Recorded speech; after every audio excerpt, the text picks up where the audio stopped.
ได้เมื่อคืนนี่แซ่บบ่แน่กินสุกี้เออไปเอาให้ต้องเลี้ยงเพิ่นไปใส่ไปนั่นไปซื้อมันกับแม่เฒ่าสาวกุมีคอยว่าสิไปน้ำแต่เอา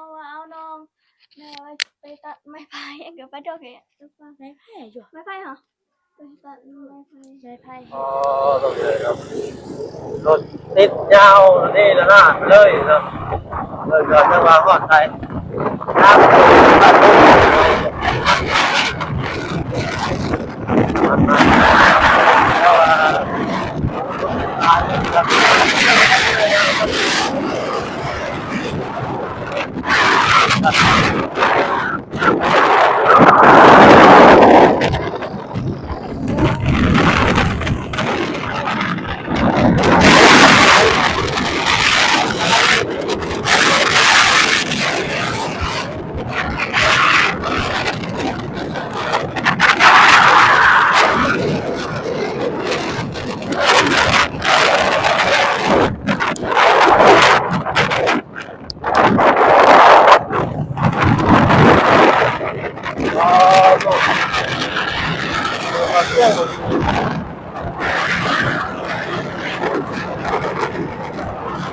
แล้ว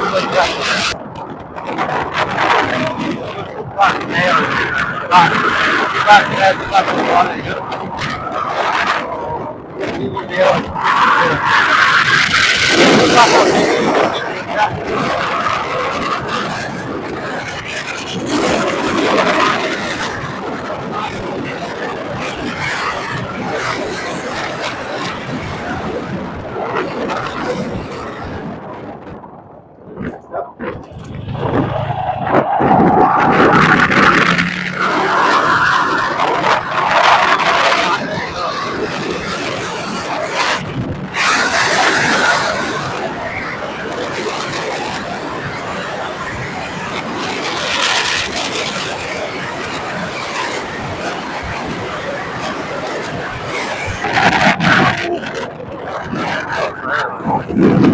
เอ๊ะ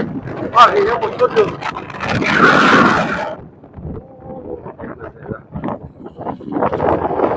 โอ้มีอุบัติเหตุนะ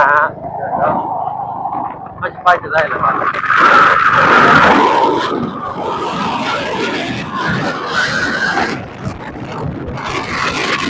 แต่ว่าอะไรลงห้องก่อน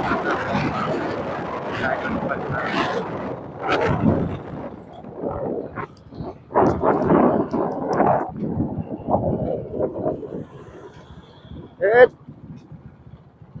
พาไปน้ำเพิ่นนี่นะกุดโอ้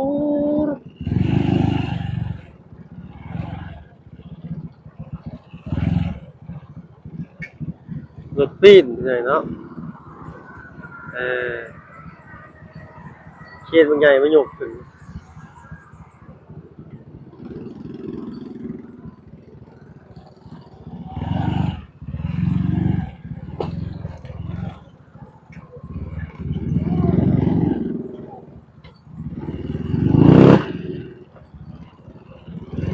โอ้ปีทองกลางอยู่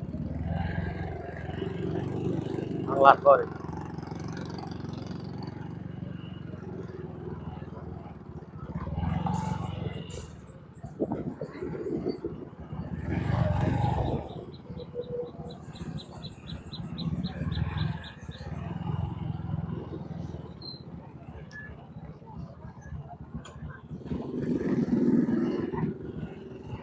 สุดท้ายพี่น้องแต่บ้านดงจนหุ่นเลยอ๋อสิไปจะได้ละบาทนี่รถจักรพอสัญจรไปได้แต่ว่ารถใหญ่นี่ยังติดขัดอยู่เนาะแต่เมื่อคืนนี่เพิ่นว่าตั้งแต่10 โมงจนฮอดพี่จนฮอด8 โมงเช้ายังบ่แล้วนี่เนาะว่าสรุปว่ารถใหญ่เพิ่นติดนี่สุดท้ายเมื่อคืนนี่พี่น้องเนาะนอนเฝ้ารถอยู่นี้อ๋อต้องเสียเราเรียกจะอยากเอา3 ล้อไปก็บื้นไปเราก็ได้นะบื้นมา3 ล้อไปรถพ่วงหลังให้คนซอยโอ้ยเป็นยังบ่แล้วกันอยู่พากันไปขนาดนั้นเนาะยกไว้อยู่บ่ล่ะบัด เชือกเส้นน้อยๆนี่ยังไปได้บ่ล่ะโอ้พาไปอีกทีเลยเนาะ ไปได้หมดกัดแก พวกอัพแต่สิไปได้พวกอัพแต่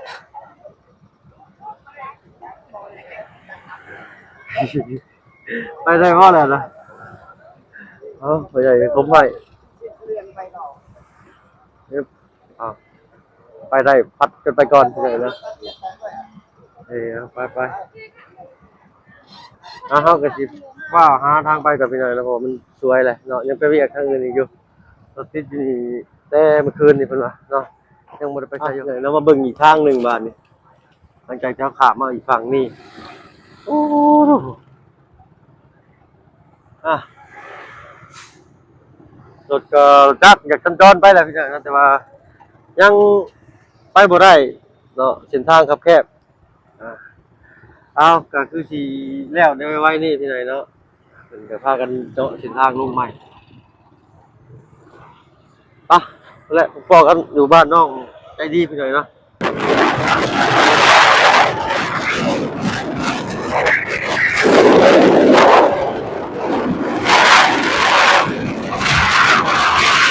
เปลี่ยนเลยเนาะบ้านเฮาเนี่ยแล้วรถข้ามขึ้นทางให้ตำรวจเพิ่นนี่เลยเนาะให้จราจรนี่เพิ่นเคลียร์รถเพิ่นก็อยู่ในก่อนเกิดเหตุเนาะติดตั้งแต่เมื่อคืนนี้จนฮอดเช้าจนฮอด8 โมง 9 โมงแล้วพี่น้อยตอนนี้ก็ยังบ่ได้เที่ยว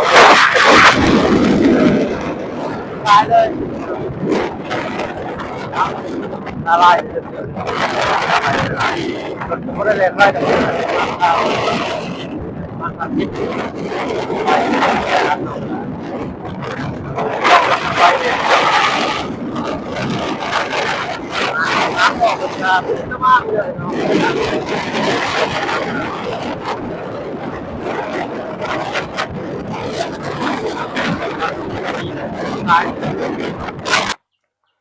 พี่ใหญ่เนาะมาฮอดจอดถึงบ้านสองเงินสั้นของน้องใจดีเพิ่นพี่ใหญ่เนาะว่าแล้วพี่ใหญ่เนาะรถจนฮอดพี่ติดตั้งแต่เมื่อคืนนี่ผู้ใดเราถามไอ้ตำรวจเพิ่นอยู่นี่ฮะใช่น้องๆเพิ่นอยู่ใส่เด้เพิ่นเนาะ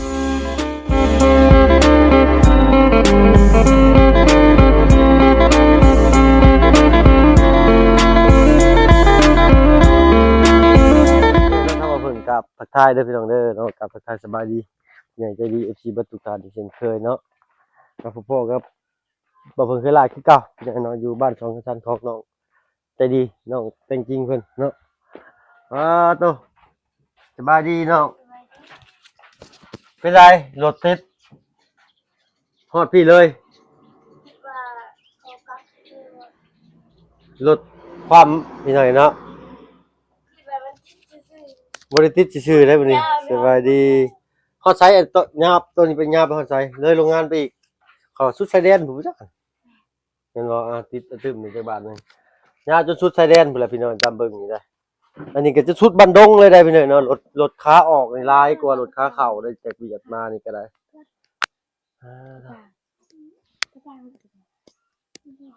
กระเต้าเนาะกระเต้าลายบ่นี่จะได้เมื่อคืนนี่แซ่บบ่คิซุกิต้องเลี้ยงเพิ่นไปใส่ไปนั่นไปชื่อมันกับแม่เท้าสาวกุ้งคอยว่าไปน้ำแต่เอาน้องแม่ว่าไปตัดไม้ไผ่กับไปดอกเห็ดไม้ไผ่อยู่ไม้ไผ่เหรอไปตัดไม้ไผ่เห็ดอันนั้นเฮ็ดหยังตัดก็เฮ็ดภาคเถียงนั่งฝุ่นซ้ำแซมเพื่อนสำแซมเพื่อนน้องใจดีเล่นอยู่ก็ได้เลยก็เลยไปตัดโอ้แต่คอยว่าที่ไปนั่นไปชื่อมันคือกันแต่แม่เราไปตัดไม้ไผ่โอ้แม่นั่นตัดไม้ไผ่เอายังบ่ได้ไปพ่อจะได้สละเมื่อแต่ซื้อไก่ที่นี่เมื่อแล้วพุ่นลกเฮ็ดกระสร้างนะสร้างนำสร้างกลางแล้วว่านั่นเสร็จ300,000ก็แสนด้วยพอสร้างจ้างพอเจ้า300,000เฮ็ดห้องน้ำนำมีแต่โบกเฮ็ดเด้ อันนี้ใบหลาไม้มือได้ยินเนี่ยเอออันใดก็สร้างจ้างพอเจ้า300,000ให้เฮ็ดนำมีแต่โบกกับหยังจ้างให้เพิ่นโบกนำพี่น้อยเนาะ แม่เบโบกเฉยๆบ่ติ๊กลายหนาวอยู่ พากินข้าวแล้วบ่เนาะ กินแล้ว ไปเด้ทีมงานได้สิเข้ามาหาได้บาดนี้รถเพิ่นอ้ายใกล้มากินนี่รถยังเอาขึ้นบ่ได้อยู่เด้ รถใหญ่บ่ แม่น รถเรนนี่บ่ แม่นรถใหญ่ ไปได้ รถจักรไปได้ มีแต่รถอ้าย มาได้เบิดทุกคันรถจักรรถ3ลง3ล้อรถเวียดอะนะเพิ่นญาติก็ลงเด้ญาติก็ลงห้องไปเลยห้องคามื้อนี่ผู้ที่แปลนห้องอะนะข่อยก็รอดล่มรถใต้มากินอีกก็ได้รถข่อยลงไปมันขึ้นบ่ได้พี่เนาะเขาบ่ย้านดอกคนหลายอยู่ในหั่นเนาะอือใหญ่เนาะน้องตำปาได้อยู่เฮือนบ่น้องดอกแค่ บ่ฮู้ อืมพี่กว่ารถติดอีหลีพี่น้องนำป้อฮ้อนซำมื้อเพิ่นอยู่แต่มื้อคืนนี่เพิ่นรถล่มรถปีนตั้งแต่ 9:00 น 10:00 นพุ่นนะ ได้ยินอยู่เขาว่าในตอนเช้า หึ ตอนเช้าน่ะได้ยินอยู่แต่ว่าบ่คิดว่ามันสิอันนั้นอีปีนี้ อืมน้องเลี้ยงกับยายไปอัน นี่มันนี่ ฮะ ส่วนมันใกล้ๆเพื่อน ส่วนมากใกล้ๆส่วนมากใกล้ๆนี่เพิ่นไปเฮ็ดหยังน่ะ เสียหญ้า โอ้เสียหยังอืม ฟ้า ไปท้ายอยู่ที่เขาสิไปน้ำนะ อ๋อเจ้ากำลังสิไปนำเจ้าก็ได้ ไปน้ เอ ำตอน อ เช้าน่ะได้ยินแม่ท้าบอกว่าเอาน้องนะแม่จะสิไปนั่น ไปตัดไม้ไผ่ ไม่ไป อืมเนาะไปกินข้าวกินน้ำมันก็ไปเสียหญ้ามันสวนอยู่หั่นก็มีติ ก็อันไหนทำไรครับบ่มือก็ไอ้ทำอะไรเป็นเดียวอันน่ะ เพิ่นเฮ็ดหลายสวนเด้อพี่น้องเนาะสวนอยู่ทางหลังบ้านบ่ก็แม่นเบิดเดี๋ยวเราจังไปเด้อน้องเนาะสิพาอาไปเบิ่งนี่เด้อได้ครับสิไปได้พี่น้องนี่บ่นี่เอารถก็ติดคักครับเข้าบ้านดงก็บ่ได้บ้านนี่รถใหญ่นี่คือสิมาบ่ได้เด้อพี่น้องนะมีแต่รถน้อยรถจักรได้ลำบากขนาดเลยบัดโรงเรียนบ่ได้เข้าบ่น้องมันวันยังมื้อนี้ มันชุก โอ้วันศุกร์เลยบ่โอ้วันจันทร์โรงเรียนเข้าเนาะ บ่ให้แกเล็กจุดเนาะ แกเลขโจทย์บ่ แม่เนี่ยมึงใครอยู่ตลาดมีราคาลดอยู่24,000กีบวันนี้น่ะ ราคาจริงแม่นน่ะเท่าใดแก้ไปเรื่อยมาเป็นฮอด 10,000 เอ้ารถยังละบาดนี่ แกเล็กจุดน่ะ มันจะดีว่ามันจะ เลขโจทย์รถ ที่จริง ยัง น่ะ บาด ที่จริงอยู่ตกอยู่30บ่ 30 พันกีบ 30กีบแล้ว เอาแล้วก็ นี่ ลุง FC เพิ่นก็คอมเมนต์มาโอ้เป็นกำลังใจน้องๆเพิ่นเข้างามโรงเรียนพี่น้อยเนาะให้เพิ่นเข้างามโรงเรียนสิ่งใดบ่ได้ก็ตั้งใจเรียนเอาแหละ เบิ่งก่อน เบิ่งก่อนเพิ่นก็บ่ได้ว่าให้เรียนได้ดอกให้ตั้งใจก็พอนี่เนาะฮ้อนขนาดเลย